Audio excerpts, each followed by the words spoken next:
توحید پھیلانے کا ذریعہ کیا ہوگا؟ نمبر 2، اور اس پر عمل کر کے اس کی عملی صورت بننے کا طریقہ کیا ہوگا؟ نمبر 1، یہ دین محفوظ کیسے ہوگا؟ نمبر 2، یہ دین پھیلے گا کیسے؟ اس کی وسعت کیسے ہوگی؟ نمبر 3، اس دین کا عملی ثبوت کیا ہوگا؟ عملی ثبوت کیا ہوگا؟ کیا مانا کہ حضور اکرم صلی اللہ علیہ وسلم نے اللہ تعالیٰ کے حکم کو پورا کیا۔ حکم کیا تھا؟ اقیموا الصلاۃ، نماز کو قائم کرو۔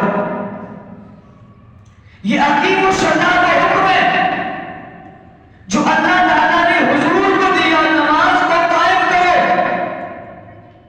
یہ حکم محفوظ ہے، لیکن یہ محفوظ حکم کی عملی تصویر کیا ہے؟ نماز قائم کیسے ہوگی؟ نماز کیسے پڑھی جائے گی؟ نماز کی حیت اور کیفیت کیا ہوگی؟ اس کا انداز کیا ہوگا؟ اس سبق کو حضور اکرم صلی اللہ علیہ وسلم نے دہرایا اور اس پر عمل کیا۔ ایک اللہ کا حکم آ گیا، ایک حضور علیہ السلام کا عمل آ گیا، حکم خدا بھی اور عمل مصطفیٰ بھی، یہ دونوں امت تک پہنچنے ضروری ہیں۔ آپ اس زکات کو ادا کرو، قرآن نہیں کہتا کہ یوں ادا کرو، ایسے کرو، سجدہ یوں کرو، رکوع یوں کرو، قیام یوں کرو۔ قرآن نے حکم دیا، اس حکم پر عمل حضور علیہ السلام نے کیا۔ وہ حکم بھی اور وہ عمل بھی دونوں باقی رہے، اس لیے کہ امت کی ضرورت دونوں ہے، افراد کی ضرورت دونوں ہے، آنے والے لوگوں کی ضرورت دونوں ہے۔ دونوں میں سے ایک ہو بات نہیں بنے گی۔ الفاظ بھی موجود رہے اور عمل بھی موجود رہے، حکم بھی موجود رہے اور عمل بھی موجود رہے، فعل بھی موجود رہے اور فعل بھی موجود رہے، بات بھی موجود رہے اور عملی نمونہ بھی موجود رہے، تب تو یہ بات پھیل سکے گی، ورنہ نہیں۔ اللہ تعالیٰ نے چونکہ آپ کے بعد کسی نبی کو بھیجنا نہیں تھا اور آپ کو جو دین دے کر بھیجا تھا وہ کچھ وقت کے لیے نہیں تھا اور چند لوگوں کے لیے نہیں تھا، شہر کے کچھ افراد کے لیے نہیں تھا، انگلی پر گنے ہوئے لوگوں کے لیے نہیں تھا۔ هو الذی ارسل رسولہ بالہدی ودین الحق لیظہرہ علی الدین کلہ، اس کی جو وسعت تھی وہ ساری کائنات تھی، لیظہرہ علی الدین کلہ۔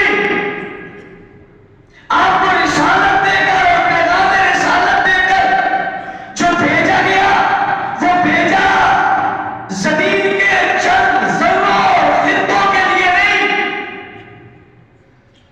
انسانیت کی چند قوموں کے لیے نہیں، دنیا میں بسنے والے چند علاقوں کے لیے نہیں، قرآن میں بسنے والی چند مخلوق کے لیے نہیں۔ یا ایھا الناس انی رسول اللہ الیکم جمیعا، سب کے لیے آپ کو رسول بنا کر بھیجا گیا۔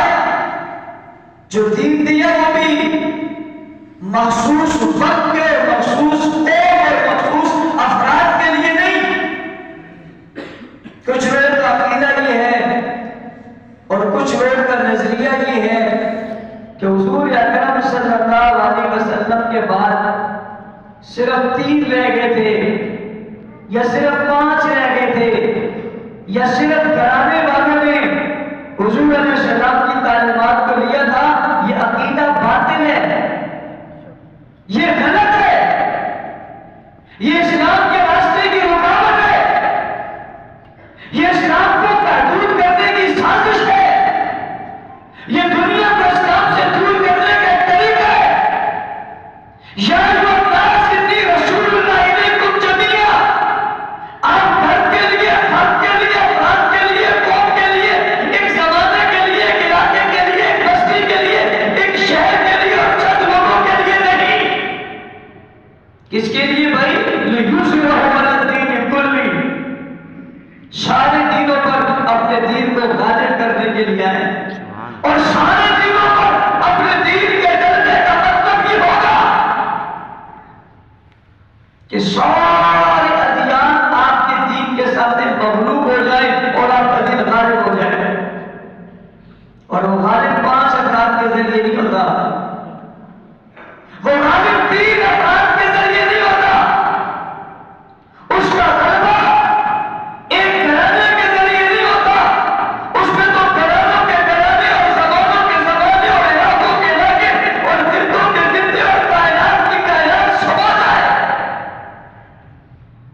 اذا جاء نصر اللہ والفتح ورأيت الناس يدخلون في دين الله أفواجا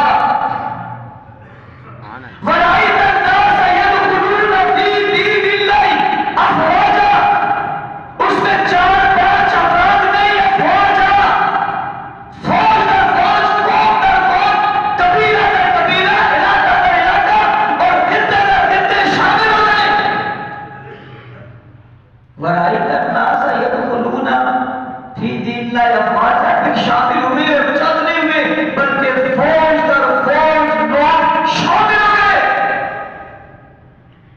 یہ 10 افراد تھے، یہ 14 افراد ہو گئے، یہ 14 افراد تھے، یہ 313 ہو گئے، یہ 313 تھے، یہ 1400 ہو گئے، یہ 1400 تھے، یہ ہزاروں میں چلے گئے، یہ ہزاروں میں تھے، یہ 1.25 میں چلے گئے۔ سبحان اللہ، سبحان اللہ۔ 1,44,000 لوگ حضور اکرم صلی اللہ علیہ وسلم کے ساتھ اور سامنے کلمہ پڑھ کے آپ کے دست مبارک پہ اسلام قبول کر رہے ہیں، اور بہت لمبا وقت نہیں گزرا، صرف 23 سال کا عرصہ گزرا، لیظہرہ علی الدین کلی، اللہ تعالیٰ نے یہ دین رسول اللہ کو دیا۔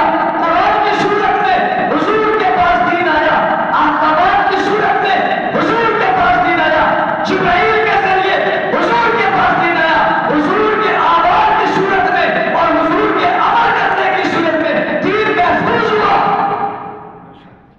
کتاب کی صورت میں دین آیا اور حضور کے اعمال کی صورت میں وہ دین کو ایک حیت ملی، ایک نقشہ ملا، یعنی ایک وجود ملا، وجود۔ اسلام کو وجود مل گیا، اور اسلام کا وجود حضور کی سیرت ہے، حضور علیہ السلام کا عمل ہے، آقا مدعو صلی اللہ علیہ وسلم کی زندگی ہے، زندگی رسول میں اسلام کو ایک وجود ملا۔ اسلام یوں نہیں ہے جس کا وجود نہ ہو، جس کا نقشہ نہ ہو، جس کی بنیاد نہ ہو، جس کا آغاز نہ ہو، یا جس کا عروج نہ ہو، جس میں عزت نہ ہو، جس میں عظمت نہ ہو۔ اسلام وہ نہیں ہے جس کے احکامات نہ ہو، جس کی کوئی چیز غائب ہو اور کوئی معلوم ہو اور کوئی معلوم نہ ہو۔ اسلام وہ ہے جس کی ہر چیز معلوم ہے اور موجود ہے۔ جناب رسول اللہ صلی اللہ علیہ وآلہ وسلم کے زمانے سے لے کر آج تک موجود ہے اور قیامت تک موجود رہے گی۔ اسی لیے دنیا میں جتنے حملے اسلام پر ہوئے اتنے کسی پر نہیں ہوئے۔ اسلام پر حملے کئی طریقہ سے ہوئے۔ کچھ حملے یوں ہیں جو اسلام پر براہ راست ہوئے، اس کا جواب بدر کی صورت میں، احد کی صورت میں، خیبر کی صورت میں، تبوک کی صورت میں، یرموک کی صورت میں، غزوات کی صورت میں دیتے چلے آئے۔ وہ مقابلہ ہوتا رہا، وہ مقابلہ غزہ تک، یعنی فلسطین تک، اور حماس کے مجاہد سے لے کر افغانستان تک وہ مقابلے جاری رہے۔ یہ ظاہری مقابلے تھے جو براہ راست اسلام پر حملہ آور تھے۔ ایک حملہ اور تھا، وہ حملہ کیا تھا؟ وہ اسلام کے عقائد پر حملہ، اسلام کی بنیادوں پر حملہ، قرآن کریم کی کتاب پر حملہ، اللہ کے بھیجے ہوئے احکامات پر حملہ، حضور علیہ السلام کی سیرت پر حملہ، نبی علیہ السلام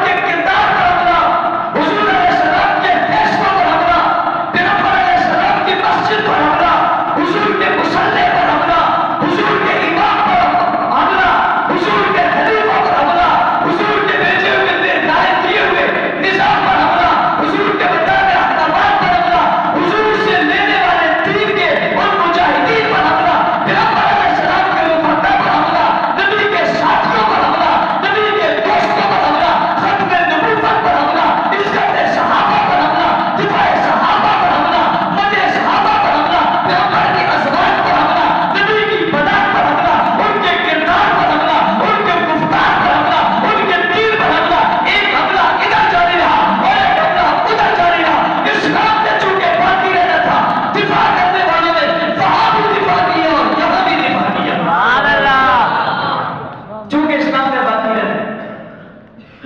اسلام باقی تھا اور اسلام باقی ہے اور اسلام باقی رہے گا قیامت تک. اسلام باقی رہے گا. بے شک. اب هو الذي ارسل رسوله بالهدى ودين الحق ليظهره على الدين كله. سارے دینوں پر اس دین کو غالب کرنے کی بات ہو گئی اور یہ ہوگا. یہ ڈیوٹی اور ذمہ داری تھی جناب رسول اللہ صلی اللہ علیہ وسلم کی. ہمارا